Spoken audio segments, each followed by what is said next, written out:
They go for the very, very diverse and, how do you say, it's a finesse kind of hero, right? You have Luo Yi with a diversion, and early on you have these rotations. She hurts. She hits like a truck. Absolutely, but more importantly, she also has a lot of damage in the early stages of the game. That level 1, oh, you're coming into my purple buff, you're going to steal away, no problem. Luo Yi, stack together. Let me smash all of you in one fell swoop. Now, looking at the second phase of the draft, it's going to be the Akai coming in from 10 seconds, while Alter Ego get rid of the Rafaelia. Again, very good research coming in from Alter Ego. They understand that with the Rafaela, the assault or the switch from Sheena just going from farming to now going for the neck, the throat, it happens very quickly with the Rafaela. So I think Alter Ego wants to stop that. They want to make sure that Selly Boy is ready when it does happen. So you take out the Rafaela, that's going to be the mid. I wonder what else Alter Ego is going to choke out. I guess if they are of a one-track mind, like they should just,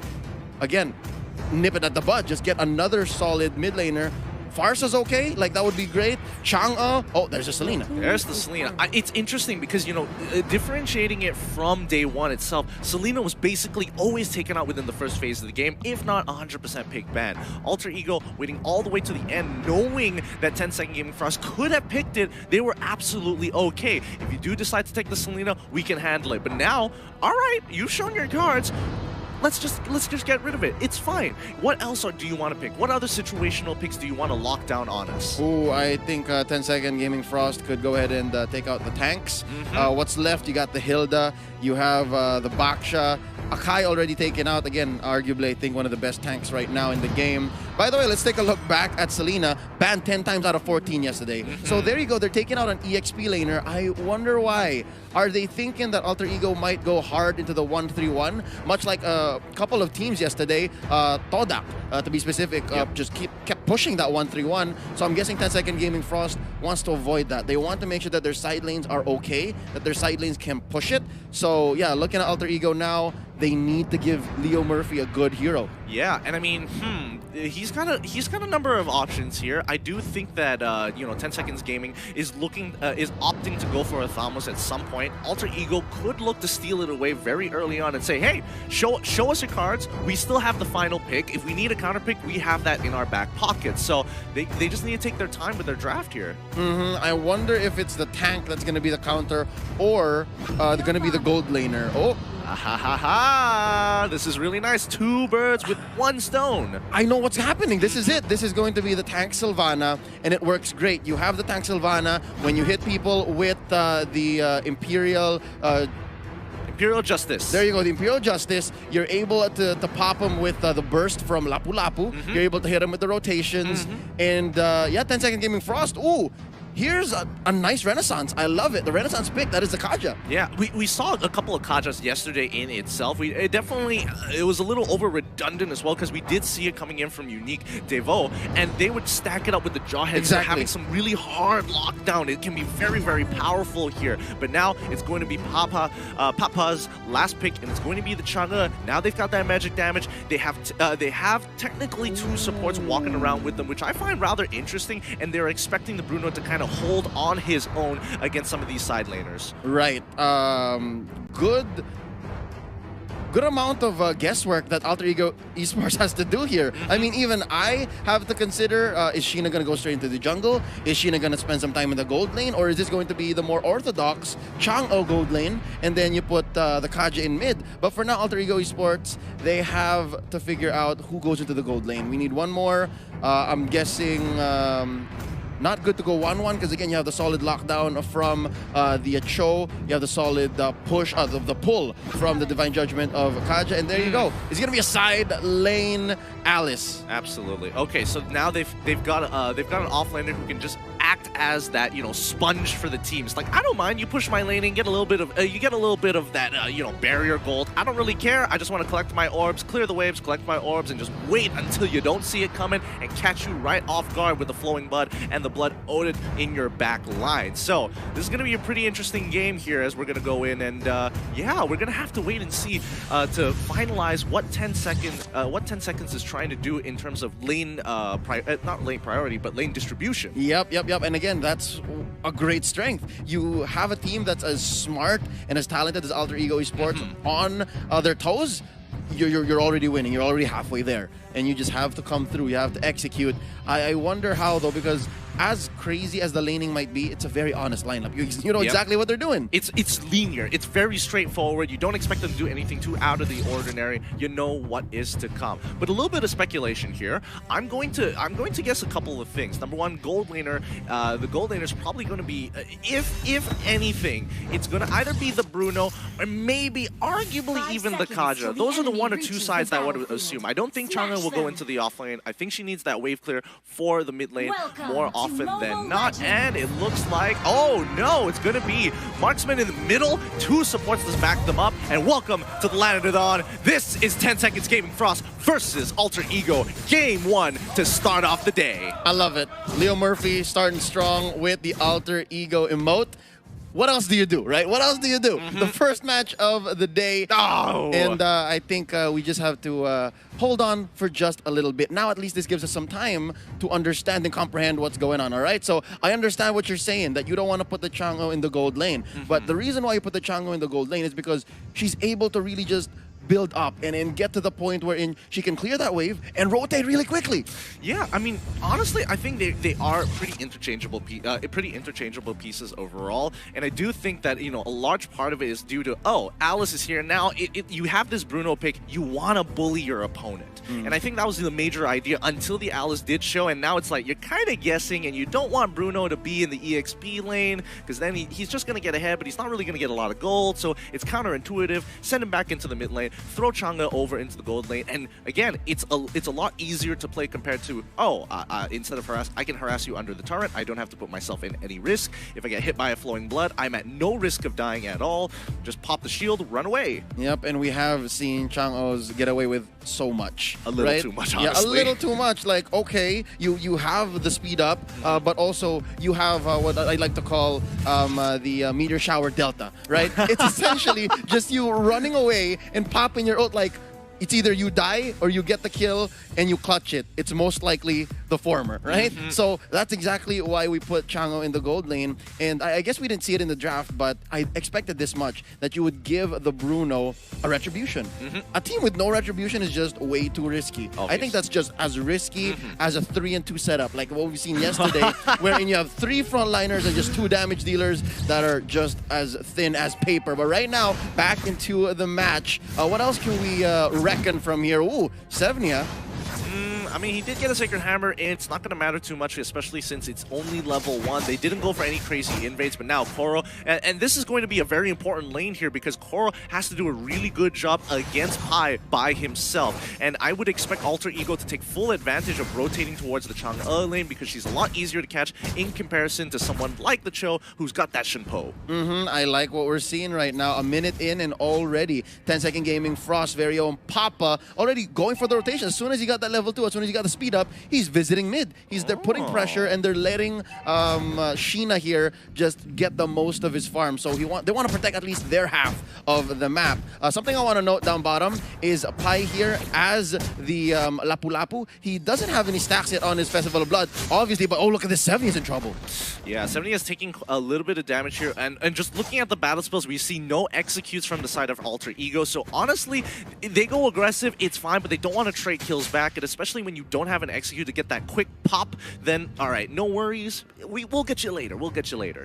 And you know, back to the point again. Pai here with the Festival of Blood on the Lapu Lapu. I give the advantage to him up until I saw that Koro had high and dry. Very rarely do we see Cho with high and dry these days because we mostly see tank Chos now. And now this Cho with the high and dry, I'm liking it because as long as nobody rotates into that lane, Koro has the damage advantage. Now, here's where it gets a little bit risky here. The rotation just to cut off anybody from walking in through the jungle side. Turtle, it's important. Obuya, he's going to take a little bit of damage here, but Yam is already there to zone them off. Turtle has been taken away, but again, 10 Second Gaming Frost have no real entry point. The Meteor Shower coming in onto Yam, chunks him out, but not enough to kill him just yet. Udil takes a little bit of damage, but again, as you can see, Loyi has so powerful abilities with the rotation, with the dispersion as well in the earlier stages of the game. Yep. Big damage. And this is Udil with the magic worship. It's, oh, look at this, Sheena. This is what I'm talking about. There's so much effort involved in 10-second Gaming Frost protecting their own side of the jungle. And that's only if Alter Ego Esports rotates, and that was until I saw that Selly Boy hitting level 4. So Mountain Shockers into your own jungle, you run the risk of, if Retribution's not online, if it's off of cooldown, then you run the risk of losing your purple, you run the risk of losing your orange, and Uh-oh, Imperial Justice as well. He can't get out of there. He already used his Shun Po. A single micro mistake costed him his life. Oh, I love the micro decision making here. Pai was all like, yo, burned flicker, jump in. So good. It's so good. But this also allows Alter Ego to kind of disperse, because Loey is doing a really good job just continuously pushing the mid lane, allowing the supports to kind of roam around, and they can start taking advantage of these weaker side lanes by cutting their waves, start invading their jungle, start pushing ahead in gold. I like what Udil here has done as well. Hold up, big fight in mid. Imperial Justice on Coral once more, and this time he can't really get out of this. Yam is able to lock him down. Papa looking for some return kills. Yam quickly flickering on out of there because Venya getting right on top. Rotation cutting off one. Pai trying to get another. He jumps on in. The Divine Justice ain't enough. It's going to be 3 dead, and Pai can't seem to get out of here. Finally a return kill. 3 for 2, but at what cost? I think I was relatively safe for 10-second Gaming Frost. Like, they knew that if we did not pick this fight, if we just let go of these 2 for none, instead of going for the 3 for 2, then they would have lost the turret, possibly, and they just would have given it up. So I think that was the necessary evil. And if anything, I think 10-second Gaming Frost won out in the end because Sheena didn't fall at all. I mean, true, Sheena didn't fall, but you have to admit, in terms of gold, at least Alter Ego are trading upwards. And you've already created this slight disparity of gold, which is absolutely fine. But then again, Imperial Justice landing on top of the rotations. Svenja is going to be pushing it out. Implosion doesn't connect. Real good moves coming out of Leo Murphy. So far, all of Sevnia's implosions have been reactive. So I'm looking forward to seeing this Tigreal do a little better. Do note, he also has the tenacity. So this is a little bit of an old school Tigreal. This is Tigreal that just wants to stay alive. We're used to seeing tanks these days rock Concussive Blast to be able to clear waves faster. And hold up, here we go. Pai has lethal intentions from the back. Yeah, Koro, he tries to flicker out of the way, but he honestly had no real option there, especially when Sully Boy had cut off his back line. And now they're going to start invading for the Soul of Lava. Can they even contest? It's going to be a 3v3 situation with their fourth just whacking away at the turret single-handedly to get ahead in that gold, and breaks the turret on top of everything. Alter Ego right now dominating the bottom side of the jungle. Oh, wow. So you take the turret, you take the orange. What else? This is a nightmare for 10-second Gaming Frost. We're not even 6 minutes in. There's the Mountain Shocker to check where everyone is, and they relatively get away with it with impunity. And Leo Murphy once more flexing, going for the spiral strangling, but pulls it off just in time. Must note, ladies and gentlemen, why are we seeing Imperial Justice so often? Check out Leo Murphy's emblem. That's going to be pull yourself together, which lowers the cooldown on your ult, and of course, your death timers. And so far, he's been going in pretty safe. Yeah, and especially with such a key ability like Imperial Justice, having it off of cooldown is going to be more relevant in this game. But more importantly so, we've got 45 more seconds until Turtle's going to be back up, but they're not stopping Pai down onside the bot side. Oh wait, Divine Justice landing onto Yam here, securing that kill, helping Sheena get ahead. However, they're losing pressure all across the map. That's a lot of pressure that's being placed onto Alter Ego Esports because of the Kaja. But I think at this point, man, I figured out. They have overloaded 10-second Gaming Frost because Udil has Purify. So, save for the Divine Judgment by Kaja, everything else can be purified. So, it's just a matter of picking the lesser evil for 10-second Gaming Frost. And now, it might be Leo Murphy paying the price. Ooh, nice use of the Imperial Justice, but here comes the diversion. Oh, the diversion was so good, and they really stayed there, overstayed their welcome, while Alter Ego just hiding in the brush, taking their time and catching them off of surprise. And you know, more teams are taking full advantage of this dispersion. Like when Loey first came out, everyone was kind of really clunky with the dispersion, but now it is looking real clean and a powerful tool. I like it. That was basically a rope-a-dope in Mobile Legends. That's what that was. Wow. I wish the camera could see my face. They're just like, oh yeah, that's absolutely right. And then Leo Murphy got away with it. He was like, check this out. Hello, I'm alone. JK, lol. That's exactly what happened. And I think he pulled a sticker too, so essentially he's tilting 10-second Gaming Frost. I mean, Alter Ego doing a really, really good job here, and I think 10 seconds just aren't expecting this kind of pressure as Alter Ego continuously making moves effectively and efficiently. 10-second Gaming, good decision, don't go through the jungle, a little dangerous there. Svenja is going to be able to take a little bit of that damage. It's going to be A-okay, but Alter Ego, the 3-2 setup, 3 on top side, 2 on bottom, just forcing 10-second Gaming apart. We're slowly approaching here the mid-game, right? And I'd like to say that Alter Ego Esports is slowly putting 10-second Gaming Frost into no man's land. What is no man's land? That's essentially when you're early to mid and you're already like 5k gold ahead. That definitely just buries your opponent in value, and it makes sure that at least your core has like 1 or 2 items ahead. But hold up, what was that? Oh my goodness, it was just a beautiful pick coming out of Alter Ego. They are just waiting for 10-second Gaming Frost to overstay their welcome, walk up a little too close to the rush before collapsing on top of them. Wait a minute, a full fight. Leo Murphy trying to go out and get out, but Obuya gets caught out instead with the help of Selly Boy as well as Yam. They are going in with a blood on. Hold on, Sacred Hammer finding another retribution kill. Pi will get out of there A-okay. It's a 3-for-1 trade. Wait, 3 for 2, come on. Oh no, the meteor shower just timed out. That's what I love about Lapu Lapu. Like, he should have been punished at least twice in that whole 10-second window. But the fact that it's on such a talented player like Pai, and of course the fact that this hero, I put him again, I talked about this yesterday, I put Lapu Lapu in this bunch of heroes alongside Lancelot and Benedetta, wherein the only difference between them is Lancelot deals more damage, he's a little more mobile, Benedetta has more utility, Lapu Lapu, he has the AoE and the shields. It's so good. It's so good. And I think, you know, a lot of teams have been eyeing it ever since MPLI, but coming into this Lord push here, Alter Ego just putting 10-second Gaming Frost into this chokehold where every single move they make, it's just going to get deeper and deeper into that neck.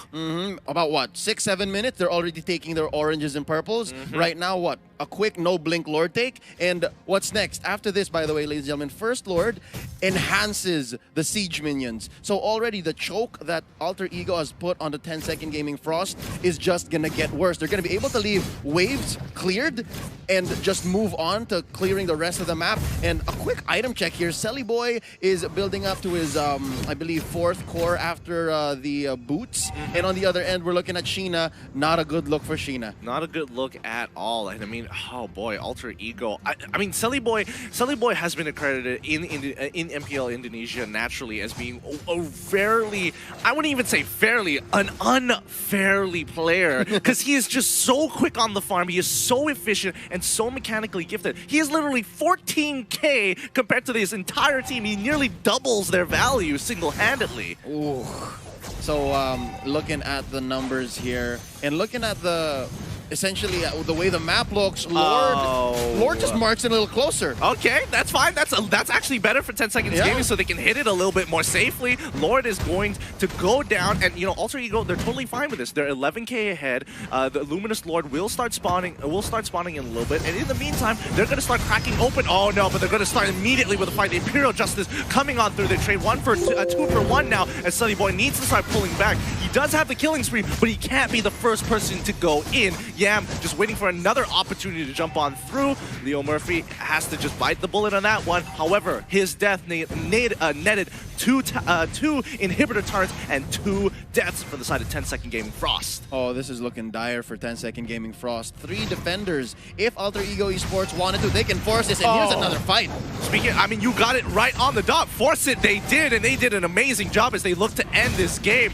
Oh boy, as the rest of 10-second Gaming Frost is coming out of their base, they need to start pushing them out right here, right now. Svenja getting hit by that rotation, and now Alter Ego, they've done their damage. They're getting on out of there. If this was anything but a Chango and Papa, this would be a nightmare. This would just be over since that second forced fight. So I think 10-second Gaming Frost, they have some hope here, but hold up. Pai goes in. Yep, he gets hit by the Divine Justice. Yam comes in just behind, forcing the Winter Truncheon. This might be a little bit of a mistake and a little bit of an overextension from Alter Ego as the rest of 10-second Gaming Frost looking at the looking point. Selly Boy all by himself. He needs to make it through. The killing spree gives him a little bit of health, but not enough to stop this game. Udil looking to end did Kuro as well.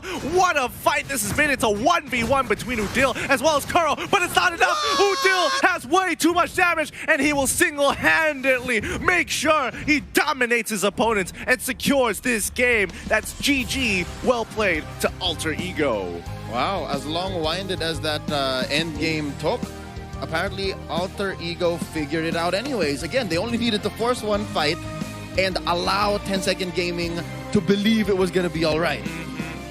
That was... Wow, I don't even really know what to say about that, because this was just a very clean play overall.